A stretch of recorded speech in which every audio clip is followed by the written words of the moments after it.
Production Incorporated. Additional support is provided by the Annenberg Foundation and the Friends of Firing Line.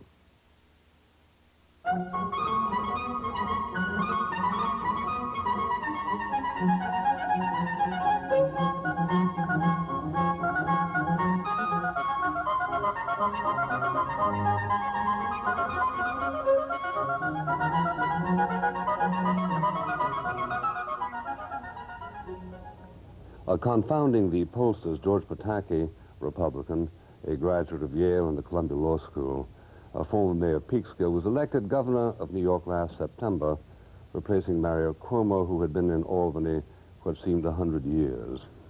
Governor Pataki pledged to reduce taxes and spending, and though he has reduced taxes, the reduction is no greater than that promised by Governor Cuomo, and spending will be at the old rate. What captured the attention of Americans in state houses was the idea of block grants. Newt Gingrich arrived in Washington with the idea of appeasing the criticisms of conservatives by sending to the states block grants, leaving it to the states to spend them according to their own priorities. In this way, it is thought, the citizens of individual states can express their own emphases, for instance, for aid to dependent children, Medicaid, food stamps, nursing care, according to what emphasis they wish to place on such services. But the question then became, what is an appropriate formula by which to measure a state's share of the federal grant? Should the block grant correspond to sums previously appropriated by the states, or is this a static imposition that ignores states that are increasing in size to oblige states whose responsibilities are lessening? At Vermont last week, Governor Pataki voiced objections based on the cost of medical care. Governor Pataki can illuminate this question. What does the idea of a block grant do to increase the political independence of the states? Why come to think of it as all this money have to flow through Washington? So then a concrete question, New York's per capita welfare load is the highest in the country. Why should this be at the burden of, say, Texas? Well, Bill, I think the whole concept of block grants is one that will dramatically change the relationship between Washington and the states and change it in a positive way. And I was disappointed at the governor's conference earlier this week when President Clinton talked about not going to a block grant approach, but trying to do something to move a waiver process forward. And I think that just summarizes the difference between the Republican governors, virtually unanimous in support of block grants, and the Clinton administration wanting to retain control and strings over the operation. You talked about our changes from the Cuomo policies, and in welfare, for example, we've passed a budget that requires workfare, requires the able-bodied to work, and makes a number of other changes. We can't do that on our own. Whenever we make a change in welfare or on Medicaid at the state level, we then have to apply to Washington for permission to make the change. Within 30 days, he promised it okay. Well, no. He said instead of 120 days, if you meet these 5 criteria, we're going to try to get it done in 30 days. And the president was saying things like, you know, we're all for workfare. And if you have a work program, we'll approve it, so long as you have this additional program and this additional program. I just don't think that is appropriate. We know what is right for New York. The president and the bureaucrats in Washington don't have a better feel for how the system has to be changed to improve the lives of New Yorkers. And why should we have to take that step of going to Washington and getting approval? I don't think it's necessary. I think the vast majority of the governors agree with that, and that's the change that hopefully Congress will be adopting sometime this fall. Well, I'm, as you might suspect, sympathetic to your line of reasoning, but I continue to inquire about the hypnotic effect that people get from the idea of a grant of any kind from Washington, given that we're talking about money that's simply recirculating. In your case, you're sending to Washington more money than they send you, as you have traditionally. Now, what is the advantage of the idea of block grants as distinguished from simply assuming the authority to tax and pay for your own welfare system? Oh, I wouldn't have a problem with bypassing the federal requirement completely. Because you'd be a winner. Because we would be a winner. Right now, I think it's somewhere between $14 and $18 billion more each year New York taxpayers send down to Washington than we get back. But I think that that is something that even the congressional leadership hasn't talked about. What they have talked about is devolution, in the sense of giving the authority to the states to tailor the programs. And there are a number of governors in the Clinton administration that really don't want to do that because they don't trust the people. They don't trust the elected officials. They still have this mindset that Washington has to lay out the programs, because if you leave it to the states, those horrible, terrible states will not protect those more vulnerable. And that's just, in my opinion, the typical arrogance that has dominated the thinking of the left in politics for decades. Well, I'm very glad to hear you say that, and but we're here not to worry exclusively about what the Republican leadership in Washington does, since there's always a little cultural lag between them and us. But we have a situation in America where 20 states contribute more to Washington than they get from Washington. 30 states receive more from Washington than they get to Washington. Now, if I were, say, the governor of Mississippi, talking to you, and I were to say, well, George, don't you think you ought to help us out? What would be your answer? Well, we had that conversation with a number of the governors while we were there, because as this process moves forward, the congressional leadership is looking to the Republican governors in particular to give them advice as to how to structure the funding mechanism. And my argument is that if we start getting in a fight among the states, between the Southwest and the Northeast primarily, over how we're going to reallocate funds, what is going to happen is we're going to create a system of winners and losers among the states. If we change from the present system of micromanagement in Washington to a block grant program where we can tailor it to fit our own state's needs, we all win. And let's get that step behind us. Let's give that authority to the states so that we can change the programs without the need for Washington, as opposed to getting into a fight over which state is going to win and which state is going to lose. Well, there are two questions for the House. One is, should you have the authority to allocate welfare funds according to your own priorities? For instance, Florida might want more for old people. Wisconsin might want more for education.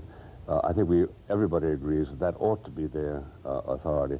But the second question... well, not everybody agrees. Well, we agree. Right. But the question that rages hottest is that of volume.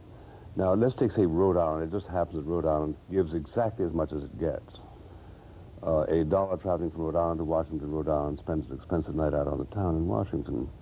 Now, is there any intellectual/political agitation to reconsider the whole idea of this recirculating money, let New York take care of its own problems to the extent that Mississippi needs help, and contribute to a pool to help Mississippi? Does that appeal to you? It does, but what we're looking at, that is more of a philosophical question at this point, because that removes Washington from the equation and would require a dramatic restructuring of the tax code so that they would not be taking the tax revenue from New York State or other states in the first instance. And what we were looking at the governor's conference last weekend was primarily the practical concerns of Congress passing a budget in October. Where do we go tomorrow? That does it. Where do we go tomorrow? And on the question of the formula, Senator Dole offered a compromise on welfare that I think was very, very positive. What that would do is freeze states' welfare grant from the federal government at its present level and create an additional pool of a little over $800 million that would then be allocated to recognize the increasing needs of states with population growth. I support that. We are looking in New York State not just to hold the line on welfare expenditures, but to reduce them by such things as workfare and tougher fraud provisions. And I would like to see us go further and start to cut some of the benefits that are out of line with the surrounding states. But so we can live with that proposal. We think it's a proposal where the states are protected at their current base, and it allows for increased aid for states that do have expanding populations. Well, is this a formula that presupposes that there will be attrition, i.e., if you freeze at the current rates, then they wouldn't continue to rise as traditionally they have done? Right. Is this a democratically sound projection, I given think the it baby is. boomers? I think it is. It's consistent with the congressional budget resolution, with the numbers that were included in that. And I also think it's consistent with the welfare numbers that we are seeing, certainly in New York State. I believe we're going to have a decline in the welfare population because of the fact that we're going to require work and we're going to be tougher on fraud. I mean, here in the city, the initial test results of a very vigorous effort to screen out welfare fraud found that over 60% of the new applicants for home relief didn't live where they said, or in fact were employed, or in some other basis weren't qualified. And we have just a completely different approach to welfare. That's the kind of thing they would have lynched Reagan for saying and did. And yet the public now is solidly behind it, because I think they understand that the welfare system has failed everyone. Yeah. Not just the taxpayer, but it's failed those trapped in a failed system. Well, the New York Times, in one of its recent harumphing editorials, said, quote, welfare should be provided from Washington, period, end. Now, has that become sort of a Democratic postulate in your understanding? Or is the kind of movement that gave us Newt Gingrich et al. Likely to carry us further into a reconsideration of devolution? I think on the Republican side, we are looking not just at the block grant, but at further steps towards devolution. But President Clinton addressed this Monday at the governor's conference, and I think he expressed not just his sentiment, but the majority Democratic sentiment, which is essentially you can't trust the states. And he actually got up there in front of the 50 governors and said that if we don't have federal mandates to provide for the poor, the other lobbyists out there, the education lobbyists, the nursing home lobbyists, there's no lobbyist for the poor, and they will be left behind. And I just found that incredibly insulting. You know, we are elected by the people of our states to establish policies that we think are appropriate. And for him to say that Washington has this overriding compassion that is absent from the states was simply, in my mind, insulting. But I think it does reflect certainly the mindset of the Clinton administration, that they have to be the protectors of the people, that the elected officials who are out there meeting on a daily basis with the people in the streets can't be trusted. And I just think that's the inherent difference, and why I think the public are strongly in support of removing that power from Washington. I had an exchange with Arthur Schlesinger yesterday, and he said, you know, all you states' rights people ignore realities. The realities are that the average voter doesn't know anything about his local people. He knows about his senator and his representative. The easy answer to that, of course, is the one I gave, that this follows from the transmission of, from the centralization of power. If everything important that's done gets done in Washington, then one's attention focuses on Washington.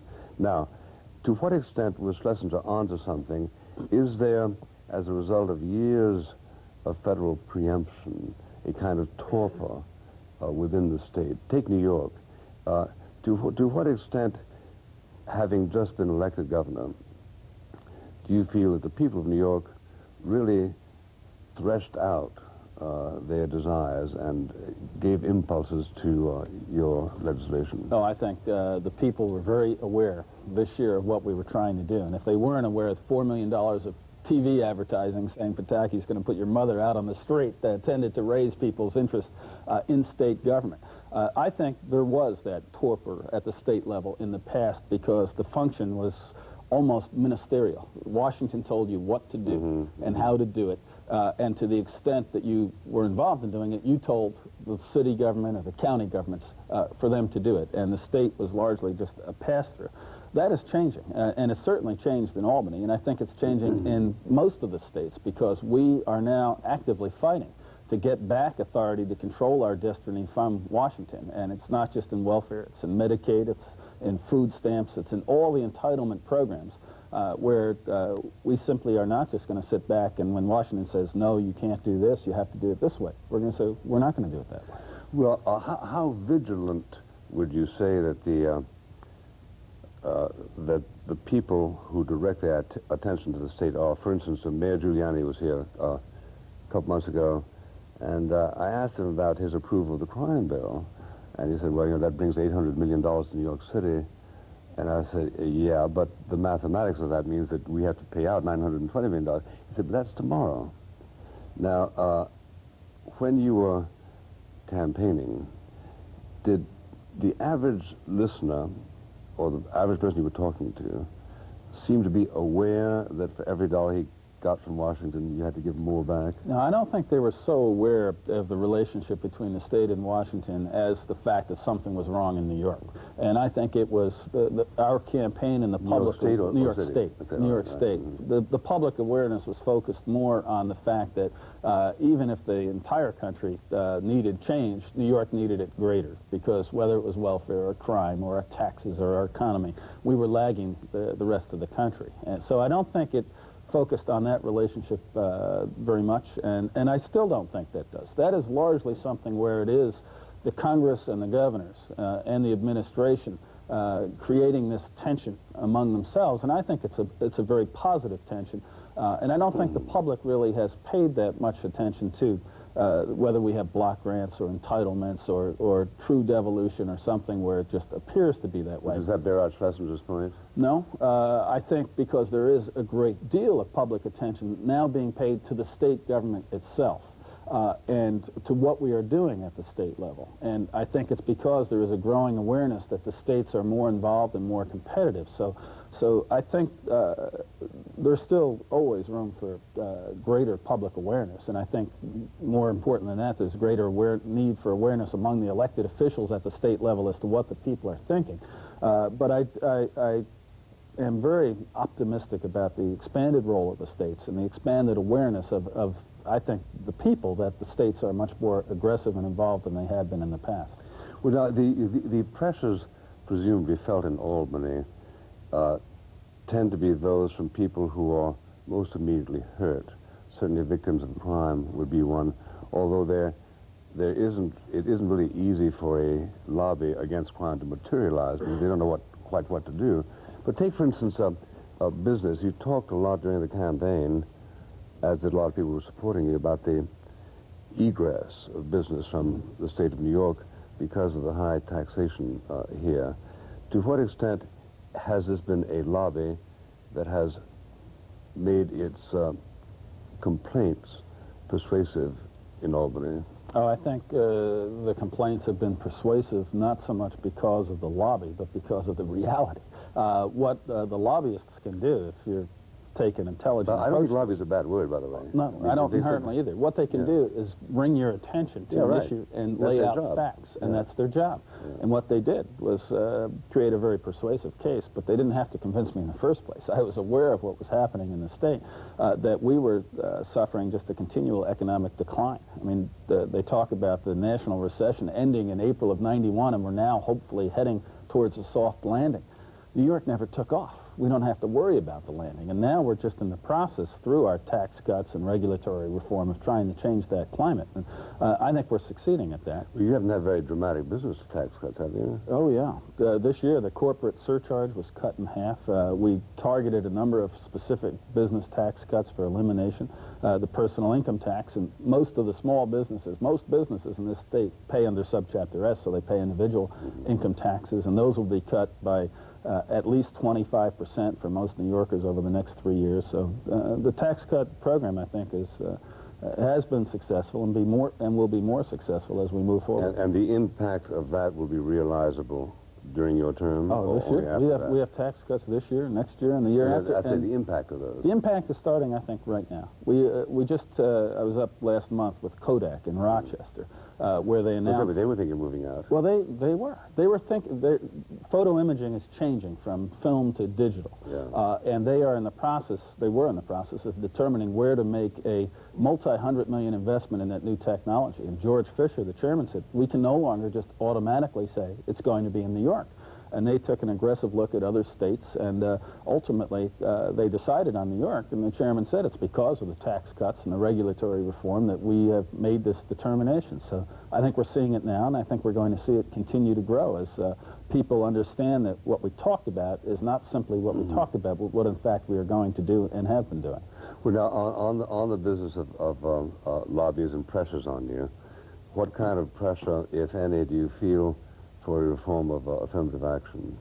We haven't felt a whole lot of pressure from the standpoint that during the budget we had thousands of people marching on Albany. We had tent cities and boxes with people living in them, and it was just utterly ridiculous. Welcome to the governorship. Welcome to the. But I was at Columbia in the late '60s, so it palled in comparison. So it was nothing new. But with respect to affirmative action, it's more a question not so much of lobbying as the merits, as to trying to move to a system that is fair for everyone. And I think that when you look at the system that had been built up, it was largely a quota system. It was largely categorized by race, as opposed to whether or not there was some disadvantage that in your background that was justified in governmental action to overcome. And we're going to be taking a look at the existing executive orders and statutes over the course of the next few months to see where we want to go. Well, now we haven't yet arrived at the point where you have named all of the regions. When that has happened, are you likely to take an action as direct as Governor Wilson in California? No, Bill, that's a totally different problem. I don't get to name the regions. Oh, don't you? They are elected by the legislature, and given the makeup of the legislature, people I would support for the regions inevitably are going to lose at the present time. So very much like the mayor here in New York City, where there is somewhat of an adversarial relationship between his school board and the mayor, we have that same situation in Albany, where the education commissioner and the chancellor and the regents are not responsive to the governor. And I think that's something I would love to see changed. And in fact, I proposed abolishing the Board of Regents and having a commissioner responsive to the governor and the legislature, but that's going to be a tough fight. That's not about to happen. Not about to happen this year. But on the merits of the question, what Governor Wilson did was, in your judgment, sound? I haven't read the specifics, but I think moving away from classification simply based on race is very much the right thing to do. And Mayor Koch, when he was the feisty mayor here in New York City, talked about as opposed to a feisty ex-mayor.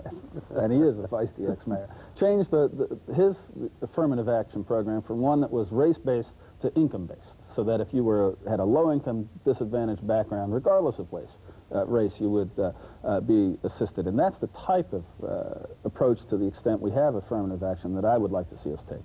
Yeah, which is the whole other approach to affirmative action, help people who need help, irrespective of their gender. Now, one other thing I want to ask you is this so-called learn fair, a word I resist, but I understand there's been some criticism because you have sought to impose it for people in grade school, but not beyond. What's the story there? I think learn fair, and I don't particularly like the word either, is a very positive step. What we're saying to able-bodied adults is you're going to have to work. If you want welfare, you're not going to be able to sit home. We want you to work. What we're saying to parents on welfare is we want your child to have a chance. We want that child to be able to develop the skills and the educational background to break out of this cycle. And to do that, you are responsible for making that child go to school. And if that child doesn't show up and has unauthorized absences, we're going to cut your welfare grant.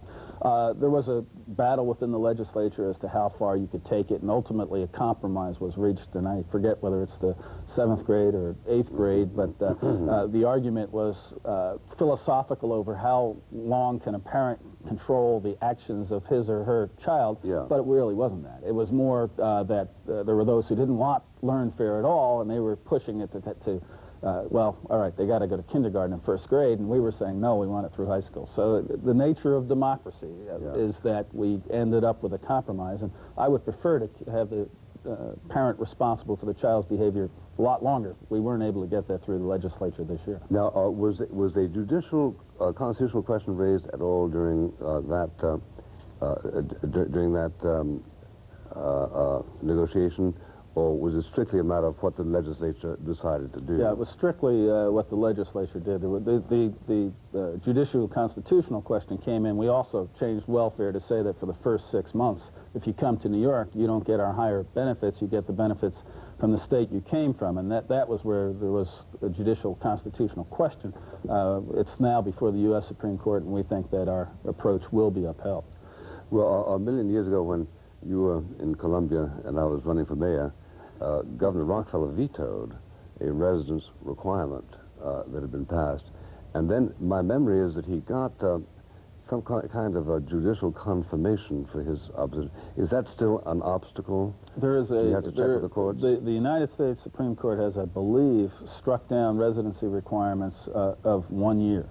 And that's why our approach is 6 months, and we think maybe less than a year could work. And it's not unique to New York. California has done it, and the California case is, in fact, the one that is presently pending before the U.S. Supreme Court. It's California? I don't know what the lower court rulings are. Yeah, I'm not sure what the lower court rulings are, but it's pending now before the U.S. Supreme Court. Now did you see finally a general national movement of a kind that enlivens conservative priorities in matters of this kind? Is that going on? Absolutely. I think there's been a sea change in the debate. We talked about reforming welfare and stressing individual responsibility. And no one said that was wrong. No one said that, as you said, you would have been hung a few years back to say we're going to require welfare recipients to work. That was really never in doubt. The question was, how do you structure the programs? We talked about the tax cuts. There was never a question of do we need to cut taxes in New York? It's how much can we cut taxes? We talked about the criminal justice reforms, and we've got sweeping changes in the sentencing in New York. And again, it was never a question as to whether the system was failing. It was how much further can we go? So there is still tremendous tension between the liberals and the conservatives at the state level, but I think that the field of the debate has been moved significantly to the conservative Thank you very much, side. Governor George Pataki, ladies and gentlemen. Next week on Firing Line, host William F. Buckley Jr. is joined by attorneys Alan Dershowitz, Thomas Moore, Pamela Gilbert, Stephen Pagalis, Michael Horowitz, Peter Huber, and Edwin Weisel to answer the query, are jury awards too high?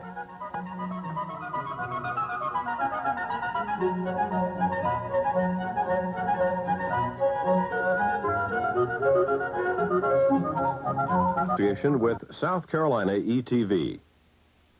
Funding for Firing Line is made possible by a major grant from the John M. Olin Foundation, Incorporated. Additional support is provided by the Annenberg Foundation and the Friends of Firing Line.